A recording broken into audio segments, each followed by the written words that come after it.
ஒரு positive vibration கிடைக்கிறதுக்கு நம்ம எங்கெங்கெல்லாம் போகலாம்? நல்ல அனுபவசாலியா இருந்தோம்னா நீங்கள் இருக்கும் இடத்திற்கே உங்களை நோக்கி பாசிட்டிவ் வைப்ரேஷன் உங்களால வர வைக்க முடியும். அது என்னால முடியல அப்படின்னு நீங்க நினைக்கிறீங்கன்னா, பாசிட்டிவ் வைப்ரேஷனுக்குன்னே சில இடங்கள் இருக்கு. இந்த இடங்களை சொல்றேன். உங்களுக்கு வாய்ப்பு கிடைக்கும் போதெல்லாம் போயிட்டு வாங்க. முடிஞ்சா தினசரி கூட போங்க. வாரத்துல ஒரு நாளோ 2 நாளோ குறிப்பிட்ட நாட்கள்ல போயிட்டு வாங்க.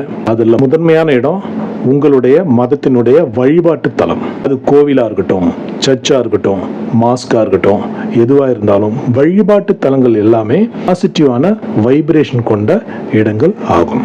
உங்களுடைய சிந்தனைகளை மாற்றுவதற்கும், உங்களுடைய எண்ணங்களை சீரமைப்பதற்கும், உங்களை நோக்கி வெற்றி வாய்ப்புகளை வர வைப்பதற்கும், உங்கள் முயற்சிகளில் உங்களுக்கு வெற்றி கிடைப்பதற்கும் அந்த துறை தொடர்பான அறிவும் ஞானமும் புரிதலும் உங்களுக்கு கண்டிப்பாக வேண்டும்.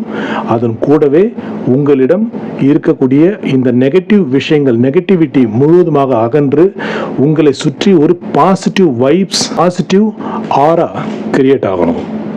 அதுக்கு என்ன செய்யறது? அதுக்கு தான் இந்த வழிபாட்டு தலங்கள்.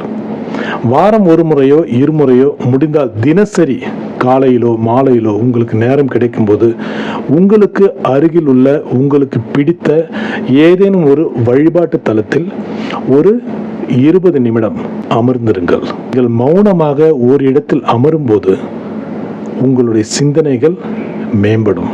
S pass HRD channel.